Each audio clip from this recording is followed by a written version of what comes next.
Assalamualaikum warahmatullahi wabarakatuh. Halo, perkenalkan nama saya Vita Permatasari dari SMP Negeri 4 Majenang, Kabupaten Cilacap, Provinsi Jawa Tengah, calon guru penggerak angkatan 7. Pada kesempatan kali ini, saya akan menampilkan video tentang aksi nyata dari modul 1.2, yaitu tentang nilai dan peran dari guru penggerak.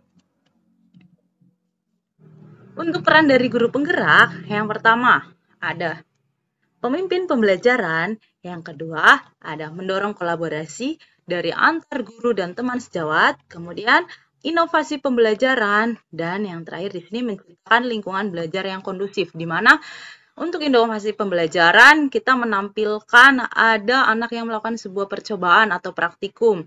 Untuk pemimpin pembelajaran, di mana guru tersebut menjadi seorang pemimpin dalam pembelajaran dan mengajak anak didiknya untuk menjadi seorang pemimpin pembelajaran. Untuk mendorong kolaborasi antar guru atau teman sejawat di sini, nah kita berkolaborasi atau berdiskusi dengan rekan kerja supaya kita bisa menjadi satu visi atau satu tujuan untuk mendorong kreativitas dan pembelajaran yang berpihak pada murid.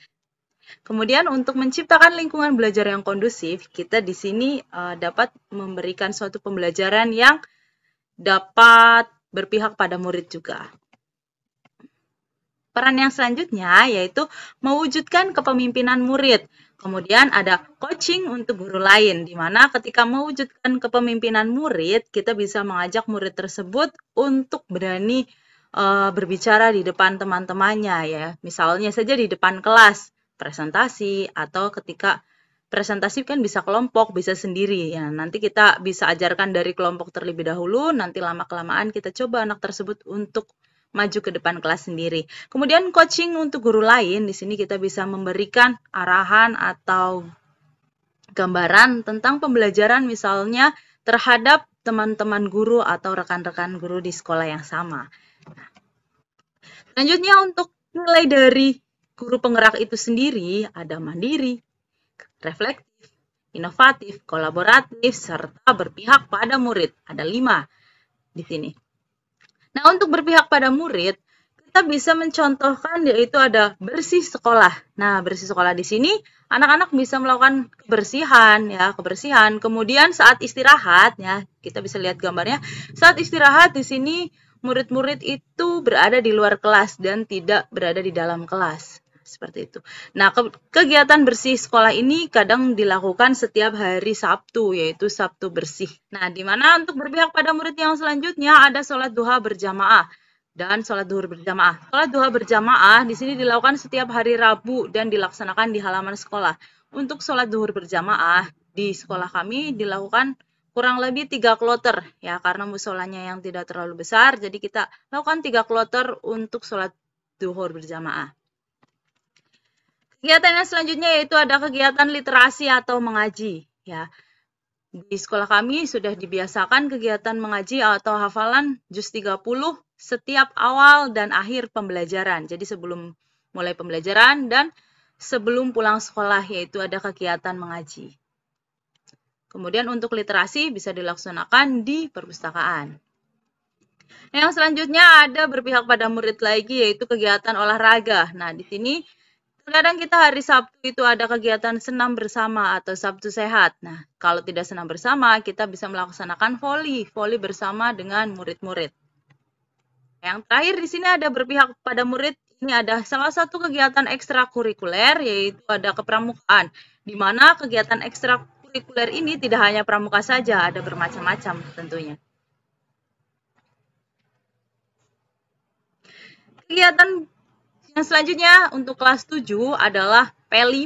Nah, P5 di sini kegiatan ini dilakukan atau dilaksanakan dengan fokusnya pada murid-murid. Nah, bagaimana mereka melakukan kreativitas, imajinatif dan bersama teman-temannya. Selain berpihak pada murid, yang kedua ada mandiri. Nah, mandiri ini apa? Di sini biasanya murid-murid itu membaca buku di perpustakaan atau mereka meminjam buku di perpustakaan dan membawanya ke kelas. Mereka bisa meminjam buku pelajaran atau bahkan novel-novel atau cerita yang lainnya. Selain mandiri tersebut, ada juga aktif belajar mandiri di rumah. Terkadang beberapa murid ya, walaupun tidak semua murid, beberapa murid ketika dikasih pembelajaran ya atau misal video pembelajaran atau soal-soal, mereka belajar mandiri di rumah di mana terkadang mengirim pesan kepada bapak ibu gurunya untuk melakukan pembelajaran. Nah, di sini ada beberapa gambar yaitu tentang menjawab pertanyaan guru, menyampaikan pendapat di depan kelas, aktif bertanya dalam kegiatan pembelajaran. Dalam kegiatan pembelajaran, saya biasanya menerapkan siapa cepat, dia dapat. Nah, jadi ketika yang mau mengacungkan tangan, jadi ketika menjawab pertanyaan, tidak hanya langsung jawab semuanya bareng-bareng. Tetapi bagaimana caranya anak tersebut satu orang saja yang menjawab ya, siapa yang mengangkat tangan lebih cepat, itu yang menjawab. Terkadang saya juga memberikan tidak hanya anak itu saja ya, jadi biar yang lain ya, teman-teman yang lain yang tidak pernah menjawab itu berkesempatan untuk menjawab pertanyaan.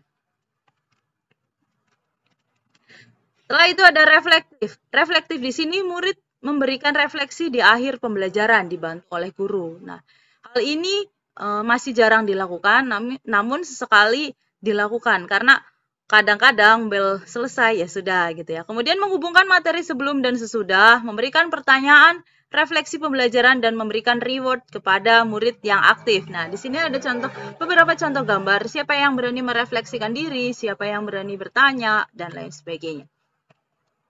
Setelah itu, selain reflektif ada kolaboratif. Mungkin hal ini sering dilakukan oleh saya karena ketika pembelajaran IPA waktu praktikum, diskusi, itu memberi kesempatan teman-teman ya atau murid-murid itu untuk berkolaboratif. Nah, contohnya ketika lagi diskusi, kemudian ada lagi praktek, kemudian membuat laporan, bagaimana sih mereka melakukan presentasi kelompok, diskusi kelompok, praktikum, kemudian pembelajaran dengan teman sejawat atau tutor sebaya. Ya, tutor sebaya di sini terkadang saya lakukan ketika tidak dapat masuk ke kelas seperti itu. Hal yang bisa dilakukan ketika tidak bisa masuk kelas, nah kita bisa lakukan tutor sebaya atau peer tutoring, di mana anak yang bisa atau yang mampu, dia memberikan, membelajarkan. Jadi dia bisa mengajarkan ke teman-temannya soal yang bisa seperti itu. Dia bisa menuliskan di papan tulis ya, seperti ini contohnya. Kemudian ada inovatif. Inovatif di sini ya, di sini ada beberapa gambar, yaitu murid mampu membuat laporan percobaan. Nah, hal ini kita bisa mengajarkan murid tersebut tidak hanya membuat laporan di kertas, tetapi membuat laporan di handphone ya dengan cara mengetik di laptop atau di handphone dengan aplikasi WPS Office. Kemudian membuat karya 2 dimensi ya, entah itu poster, mind mapping dan lain sebagainya. Bisa juga murid ini diajak membuat karya 3 dimensi. Untuk nilai dari guru penggerak, yaitu berpihak pada murid, di mana berpihak pada murid ini sudah mencakup mandiri, inovatif, reflektif, dan kolaboratif. Dan berpihak pada murid di sini artinya yaitu pembelajaran yang lebih bersifat student center, di mana pembelajaran yang lebih memberikan peluang kepada murid tersebut untuk membangun pengetahuannya secara mandiri melalui karya-karya mereka. Jadi, memang sebagai seorang guru, bagaimana kita membelajarkan agar pembelajaran ini bisa student center dan berpihak pada murid. Ada testimoni dari beberapa murid ya, saya ambil testimoni dari murid yang memang di situ. Mereka terkadang aktif di kelas. Nah, aktif di sini.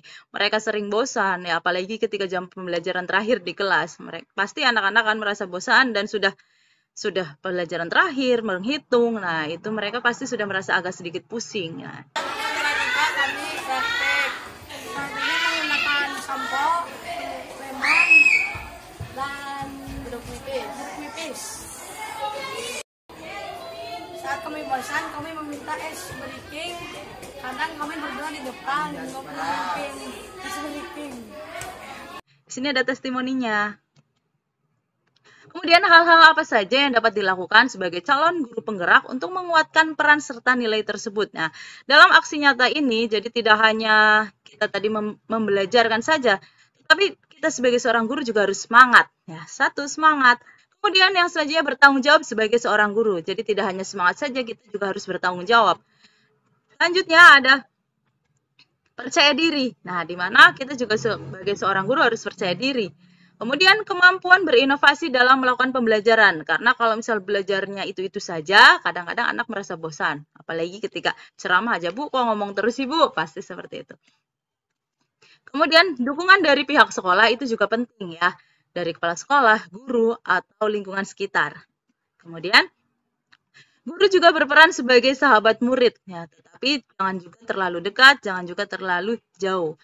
Kemudian yang selanjutnya guru memahami kodrat alam serta kodrat zaman dari murid tersebut. Nah, kita juga harus tahu anak tersebut karakternya seperti apa sih.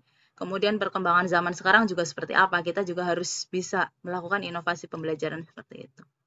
Nah, mungkin itu saja video aksi nyata yang dapat saya sampaikan. Nah, terima kasih, kurang dan lebihnya mohon maaf. Salam sehat dan bahagia. Saya Vita Permatasari, calon guru penggerak angkatan 7. Jangan lupa like, comment, dan subscribe video saya. Okay, thank you. Thanks for watching and see you in the next video. Bye. Assalamualaikum warahmatullahi wabarakatuh.